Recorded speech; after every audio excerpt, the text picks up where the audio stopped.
2 ans après le drame de Lungui qui avait occasionné la mort de 14 Togolais, les parents des victimes ont eu droit ce jour à un soulagement.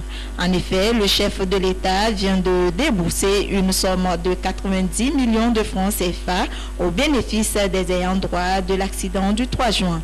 Ce montant permettra de couvrir l'ensemble des indemnités réclamées par la défense du collectif.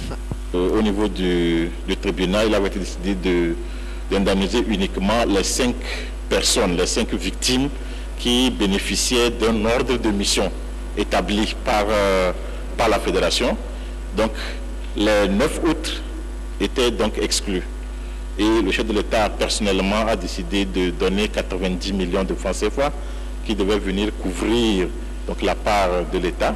Il a fait à titre personnel et on a voulu communiquer cela aux parents des victimes pour leur dire que le chef de l'État est de cœur avec eux, qu'il traverse cette période de douleur avec eux et à travers cette réunion, on leur dit également que tout le peuple togolais les soutient dans leur dure épreuve et que nous sommes tout le temps en prière pour que ceux qui ont disparu tragiquement puissent trouver un repos dans l'au-delà.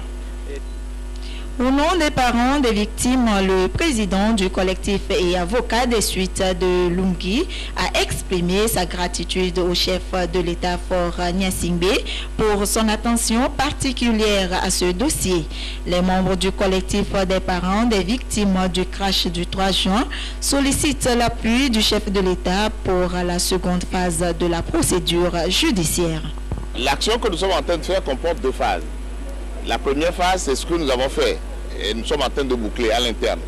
Mais il y a une seconde phase qui concerne justement l'action que nous devons engager contre l'assureur de l'hélicoptère.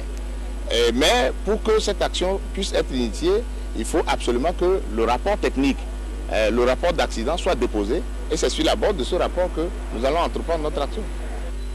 Pour pérenniser la mémoire des disparus, le collectif exhorte le gouvernement à construire un monument sur lequel sera gravé à jamais le nom des victimes de l'accident de Lungui.